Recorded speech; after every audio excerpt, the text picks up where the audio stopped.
সকলকে স্বাগত জানাচ্ছি ইউটিউব চ্যানেল জব উইথ এমসিতে। আশা করি সকলে খুব ভালো আছো। তো কিছুদিনের মধ্যে তোমাদের সকলের কাছেই একটা কিন্তু খুশির খবর হতে চলেছে, কারণ কিছুদিনের মধ্যেই recruitment body West Bengal Gram panchayat জারি করতে চলেছে একটি নোটিফিকেশন, যেখানে গোটা পশ্চিমবঙ্গ জুড়ে গ্রাম পঞ্চায়েতের বিভিন্ন ক্ষেত্রগুলিতে 6,652টি পোস্ট রয়েছে। তো আজকের ভিডিওতে আমি বলবো যে কী ধরনের পোস্ট রয়েছে, এখানে ক্রাইটেরিয়া কী রয়েছে, এখানে আমাদের কি বিষয় নিয়ে পড়তে হবে। তো ভিডিওটি না টেনে শেষ পর্যন্ত দেখবো বলে আশা রাখছি। চলো শুরু করছি প্রথম থেকে।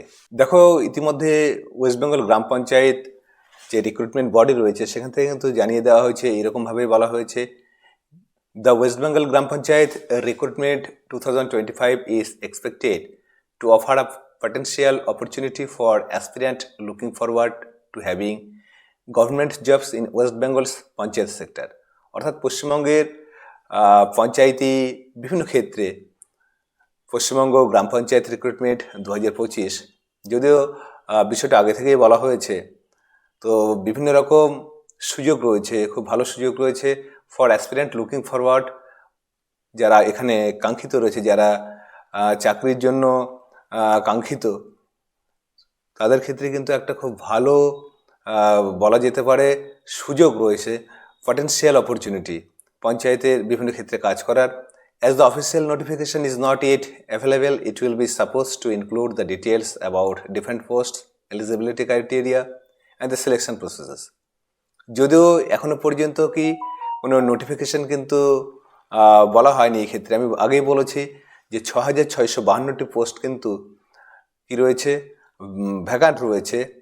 আর এ বিষয়ে সমস্ত ডিটেলসগুলো, বিশেষ করে পোস্টার ডিটেলস এবং যোগ্যতার নিরিখে আমাদের কি কি প্রয়োজন রয়েছে এবং কীভাবে আমাদেরকে সিলেকশন করা হবে, সেই বিষয়গুলোও কিন্তু বলা হবে সেই নোটিফিকেশনে।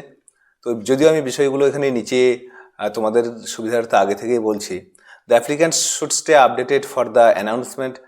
অর্থাৎ এখানে যারা অ্যাপ্লিক্যান্ট হবে, এক কথায় যারা এই বিভিন্ন ক্ষেত্রগুলোতে আবেদন করতে আগ্রহী, তাদেরকে কিন্তু অবশ্যই খোঁজখবর রাখতে হবে, আপডেটেড থাকতে হবে তাদেরকে কী সম্পর্কে, for the announcement so that they can plan their preparation accordingly. অর্থাৎ যে নোটিফিকেশন ঘোষিত হবে সে বিষয়ে তাদের কিন্তু সর্বদাই নজর রাখতে হবে। আর সমস্ত বিষয়গুলো কিন্তু আজকে এই ভিডিওতে আমি নিচে দিচ্ছি। সর্বপ্রথমে বলা হয়েছে the applications will be accepted online. অর্থাৎ এখানে কিন্তু যে আবেদনের ধরন রয়েছে সেটা কিন্তু কোনো অফলাইন হবে না, আমাদের কিন্তু অ্যাপ্লিকেশন কি করতে হবে, অনলাইনে করতে হবে।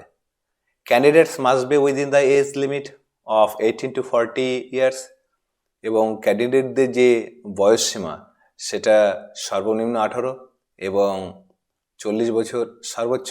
যদিও এই ক্ষেত্রে একটা জিনিস মাথায় রাখতে হবে, এজ রিল্যাক্সেশনের কথা কিন্তু এখানে বলা নেই, যদিও পরবর্তীতে এ বিষয়ে হয়তোবা বলা হতে পারে। তো যাই হোক, এখানে সার্বিকভাবে যেটা বলা রয়েছে যে age limit, within the age limit কি 18 to 40 years. The pay scale for West Bengal Gram Panchayat is ₹28,900 to 74,500। বর্তমানে যে পে স্কেল রয়েছে তার উপর নির্ভর করেই কিন্তু বর্তমানে সেই বেতনটি নির্ধারিত হবে। এবারে গুরুত্বপূর্ণ বিষয়টিতে আসি। দেখো, West Bengal Gram panchayat 2025 overview. তো এখানে সার্বিক একটা চালচিত্র কিন্তু এখানে দেওয়া রয়েছে। আমাদের রিক্রুটমেন্ট বা রিক্রুটিং বডি সেটা ওয়েস্ট বেঙ্গল গ্রাম পঞ্চায়েত, যেহেতু তারাই আমাদেরকে কি করছে, রিক্রুট করছে, নিয়োগ দিচ্ছে। আর এখানে বিভিন্ন যে পোস্টগুলো রয়েছে, আমি আগেই বলেছি 6,652টি পোস্ট। এই 6,052টি পোস্ট বিভিন্ন ক্ষেত্রে বা কোন কোন ক্ষেত্রে রয়েছে বা পোস্টগুলোর নাম কি, সে বিষয়গুলো কিন্তু এখানে ডিটেলস বলা রয়েছে। দেখো, পোস্ট প্রথমে executive assistant of gram panchayat, ঠিক আছে, গ্রাম পঞ্চায়েত কর্মী, নির্মাণ সহায়ক অফ গ্রাম পঞ্চায়েত, অর্থাৎ গ্রাম পঞ্চায়েতের নির্মাণ সহায়ক, সহায়ক অফ গ্রাম পঞ্চায়েত, গ্রাম পঞ্চায়েতের সহায়ক পদে, secretary of gram panchayat, accounts clerk of panchayat samiti, block informatics officer of panchayat samiti, clerk cum typist of panchayat samiti, data entry operator of panchayat samiti peon of panchayat সমিতি, অ্যাডিশনাল অ্যাকাউন্ট্যান্ট অফ জেলা পরিষদ, অ্যাসিস্ট্যান্ট ক্যাশিয়ার অফ জেলা পরিষদ, ডাটা এন্ট্রি অপারেটর অফ জেলা পরিষদ, district information analyst DIA of জেলা পরিষদ, group D of জেলা পরিষদ, লোয়ার ডিভিশন অ্যাসিস্ট্যান্ট অফ জেলা পরিষদ, স্টেনোগ্রাফার অফ জেলা পরিষদ, সিস্টেম ম্যানেজার অফ জেলা পরিষদ, ওয়ার্ক অ্যাসিস্ট্যান্ট অফ জেলা পরিষদ। তো এই বিভিন্ন ক্ষেত্রগুলি বলবো না, বিভিন্ন পোস্টগুলো কিন্তু এখানে রয়েছে। সার্বিকভাবে পোস্ট কত? 6,652। পূর্বে বলা হয়েছে দেখো ভ্যাকান্সি 6,652। তো application start date, application end date এবং এক্সাম ডেট এগুলো কিন্তু এখানে কী রয়েছে? টিবিএ বলতে টু বি অ্যানাউন্স, অর্থাৎ এখনও ঘোষণা করা হয়নি। তো কবে থেকে আমাদের এই অ্যাপ্লিকেশন স্টার্ট হবে বা আমরা যে অনলাইনে আবেদন করব সেটা কবে থেকে শুরু হবে সে বিষয়ে বলা নেই, যেহেতু নোটিফিকেশনটা এখনও হয়নি। একই রকম কথাই আমি বলবো, অ্যাপ্লিকেশন যে আমাদের করব অনলাইনে সেটা শেষ দিন কবে সেটাও কিন্তু এখানে বলা নেই। একই রকমভাবে এক্সাম ডেটের তাহলে কোনো বিষয় থাকবেই না, টু বি অ্যানাউন্সড, অর্থাৎ পরে এটা ঘোষিত হবে। ঠিক একই রকমভাবে যে কোনো চাকরি পরীক্ষার ক্ষেত্রে আমাদের কিন্তু একটা যে প্রসেস রয়েছে, বিশেষ করে আমাদের যে সিলেকশন প্রসেস, সেখানে কিন্তু আমাদের একটা রিটেন এক্সামিনেশন অবশ্যই থাকে। এই ক্ষেত্রেও কিন্তু ব্যতিক্রম হবে না। তো West Bengal Gram panchayat books যে বইগুলো আমরা পড়বো সেটাই কিন্তু আমাদের যে রিক্রুটমেন্ট বডি সেটা কিন্তু বলে দিয়েছে, যেখান থেকে আমাদের সার্বিক পরীক্ষার বিষয়গুলো থাকতে পারে। সর্বপ্রথম রয়েছে দেখো general knowledge 2025 by Manohar Pandey.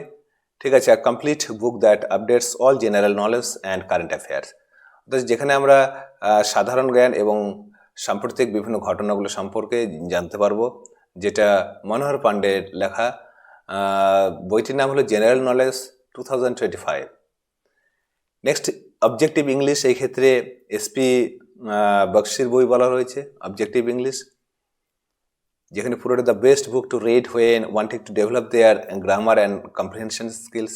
Grammar বলতে আমাদের সার্বিকভাবে যে প্রাথমিক গ্রামারগুলো, বেসিক নলেজ অফ গ্রামার, সেখানে কিন্তু অবশ্যই এই বিষয়গুলো এখানে ভালোভাবে দেওয়া রয়েছে। এবং কম্প্রিহেনশন স্কিল, যে ক্ষেত্রে কোনো প্যাসেজ উঠিয়ে সেটাকে হাউ টু কম্প্রিহেন্ড, কীভাবে বুঝে আমাদের প্রশ্ন দেওয়া থাকবে সেই অর্থে উত্তর করতে হবে, তো সেটা কম্প্রিহেনশন স্কিল। পরেরটা quantitative aptitude for competitive examination by R S. Agarwal, best for developing mathematical understanding of concepts, অর্থাৎ অঙ্কের বিভিন্ন বিষয় বা প্রাথমিক যে ম্যাথস, পাশাপাশি আরও অঙ্কের যে গভীর বিষয়গুলো সব কিছু কিন্তু এই বইটিতে সুন্দরভাবে দেওয়া রয়েছে। Modern approach to verbal and non verbal reasoning by R S. Agarwal, necessary for exercising reasoning. যে কোনো চাকরির ক্ষেত্রে কিন্তু বর্তমানে রিজনিং বিষয়টা কিন্তু খুবই গুরুত্বপূর্ণ। তো এই ক্ষেত্রে আমরা একই রকমভাবেই আর.এস. আগরওয়ালের বইটি পড়ব। এবং সর্বশেষে যেটা খুবই গুরুত্বপূর্ণ বলবো, Panchayati Raj in India by Laxmi Narayan, the panchayat system and related policy issues. তো বন্ধুরা দেখো একটা ছোট্ট ভিডিও, যদিও এখনও নোটিফিকেশান জারি হয়নি, ওয়েস্ট বেঙ্গল গ্রাম পঞ্চায়েত যে রিক্রুটমেন্ট বডি তারা এখনও নোটিফিকেশান জারি করেনি, পূর্ণ নোটিফিকেশান, সেটা কিন্তু ভোটের আগে অবশ্যই হতে চলেছে। কারণ বিভিন্ন চাকরির বিষয়গুলো যদি আমরা লক্ষ্য করে থাকি, সেটা রাজ্য সরকারের হোক বা কেন্দ্রীয় সরকারের, সেটা কিন্তু ঠিক নির্বাচনের ঠিক পূর্বের মুহূর্তেই কিন্তু জারি করা হয়। তো আশা করা যেতে পারে আমাদের এই জানুয়ারির শেষে অথবা ফেব্রুয়ারির প্রথম দিকে কিন্তু এরকম একটা নোটিফিকেশান অবশ্যই জারি হবে, কারণ পুরো বিষয়টা কিন্তু বলাই রয়েছে। আর সেক্ষেত্রে এখানে প্রতিযোগী প্রচুর থাকতে পারে, আর পোস্ট কিন্তু অনেকটাই রয়েছে, কিন্তু প্রথম থেকেই যদি আমরা ভালোভাবে একটা প্রস্তুতির মধ্যে দিয়ে যাই তো সেই ক্ষেত্রে আমাদের সমস্যা হবে না। আর এই বিষয়ে বা চাকরি সম্পর্কিত বিভিন্ন পরীক্ষার আপডেট পেতে আমার এই যে চ্যানেলটি জব উইথ এমসি তোমরা সাবস্ক্রাইব করতে পারো। ভিডিওগুলো একটু হলে লাভজনক যদি মনে হয় তোমাদের, তাহলে তোমরা অবশ্যই কিন্তু লাইক, কমেন্ট ও শেয়ার করবে। আর সঙ্গে থাকার জন্য অসংখ্য ধন্যবাদ।